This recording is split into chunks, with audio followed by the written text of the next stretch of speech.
మహాత్మా జ్యోతిబా పులే జయంతి పురస్కరించుకొని Bharatiya Janata party OBC Morcha దేశవ్యాప్తంగా కూడా వారి జయంతి ఉత్సవాలు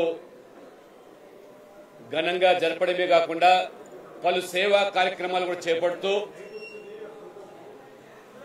మహాత్మా జ్యోతిబా పులే ఆశయాలకు అనుగుణంగా ఇవాళ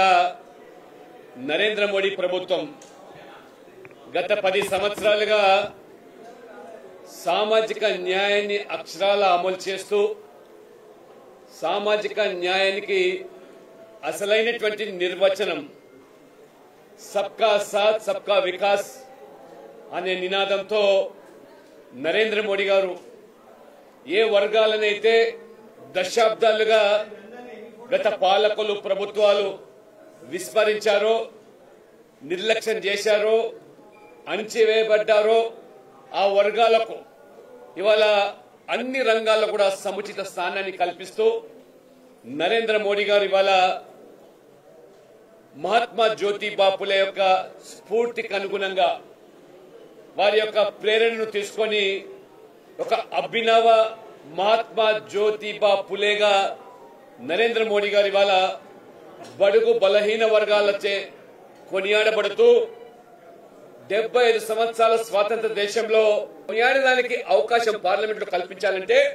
కాంగ్రెస్ నాయకులు జయరాం రమేష్ ఏ రకంగా అవమానపరిచారో మరి మొత్తం ఈ రోజు బీసీ సమాజం కూడా ఇవాళ గమనిస్తా ఉన్నది. అంతేకాకుండా ఏ సామాజిక న్యాయం గురించి మాట్లాడి మీరు అంబేద్కర్ గారిని 2 సార్లు ఎన్నికల్లో ఓడించి పార్లమెంటుకు రాకుండా ఏ రకంగా కుట్రలు పడినారో కాంగ్రెస్ పార్టీ చరిత్ర ఇది. ఆ రకంగా మీరు అడుగడుగున మరి దళితులను బీసీలను అణచివేస్తా ఉంటే మరి నరేంద్ర మోడీ ప్రభుత్వం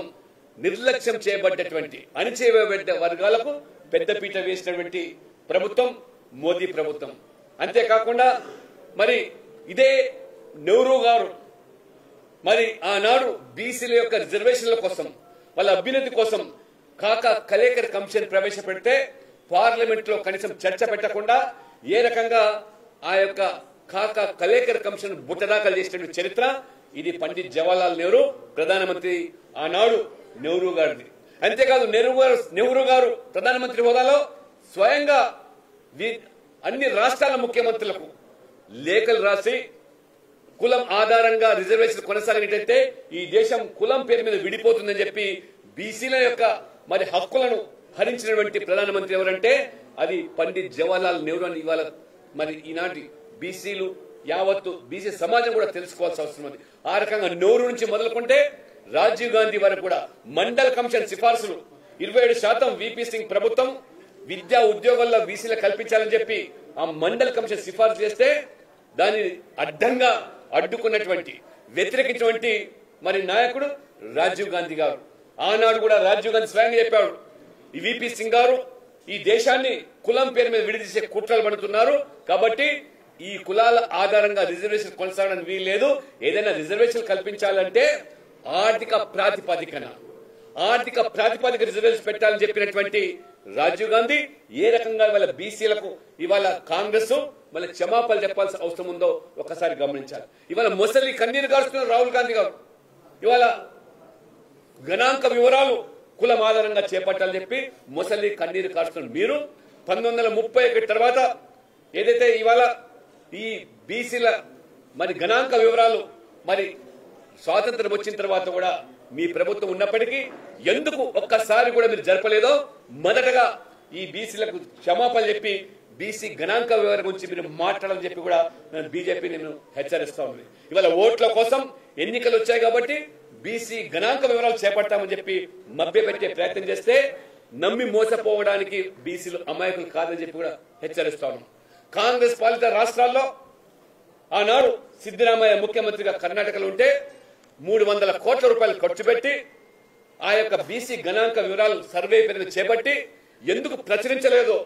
ఏ కాంగ్రెస్ నాయకులు ఒత్తిడికి మీరు లొంగి ప్రచురించలేదో మొత్తం బీసీ సమాజానికి కూడా జవాబు చెప్పాల్సిగా నేను డిమాండ్ చేస్తున్నాను. ఈ రకంగా మీరు అడుగడుగున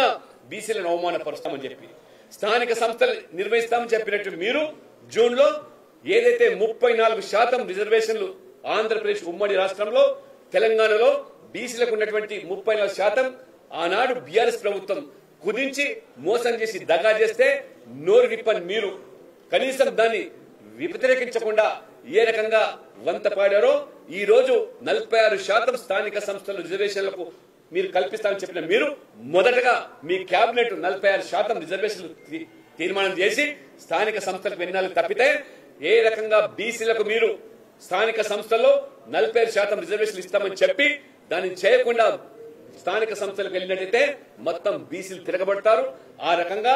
మీకు బుద్ధి చెప్తారని చెప్పి కూడా హెచ్చరిస్తున్నాం. ఇవాళ అనేక రాష్ట్రాల్లో కాంగ్రెస్ పాలిత రాష్ట్రాల్లో లేదా విపక్ష పాలిత రాష్ట్రాల్లో ఏ రకంగా బీసీలను వాళ్ళ హక్కులను కాలరాస్తున్నారు. ముస్లింలందరినీ కూడా బీసీ జాబితాలు చేర్చి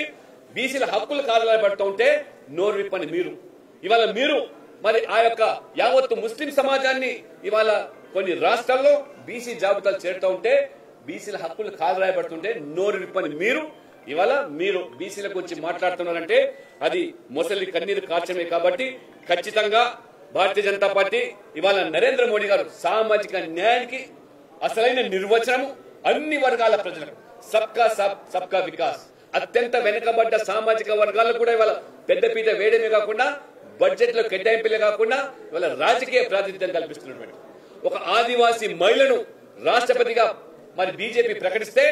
మోదీ ప్రభుత్వం మొదటిసారి 70 సంవత్సరాల స్వాతంత్రంలో ఒక ఆదివాసీ మహిళకు రాష్ట్రపతి చేస్తే మరి ఏ రకంగా కాంగ్రెస్ అడ్డుపడ్డదో ఓడించడానికి ఆనాడు అంబేద్కర్ గారిని ఓడించిన విధంగా ఈ ముర్ము గారిని కూడా ద్రౌపది ముర్ము గారిని కూడా ఓడించే కుట్రలు పడితే ఏ రకంగా భారతీయ జనతా పార్టీ వారికి వాళ్ళ పెద్దపీట వేసింది. కాబట్టి దయచేసి వాళ్ళ మహాత్మా జ్యోతిబా పులే సందర్భంగా యావత్తు వాళ్ళ బీసీలందరూ కూడా నరేంద్ర మోడీ గారిని వాళ్ళ అభినవ మహాత్మా జ్యోతిబా పులేగా అభివర్ణిస్తూ కొనియాడబడుతూ ఏ రకంగా వారు చేసినటువంటి ఈ యొక్క బీసీలకు ఈ సమాజం మర్చిపోదని రేపు జరగబోయే ఎన్నికల్లో దేశవ్యాప్తంగా కూడా ఇవాళ బీసీలందరూ కూడా 50% పైగా ఉన్న జనాభా వారి వాళ్ళ మోదీ గారికి అండగా నిలబడుతున్నారు. కాబట్టి ఖచ్చితంగా మూడోసారి నరేంద్ర మోడీ గారు ప్రధానమంత్రి కావడం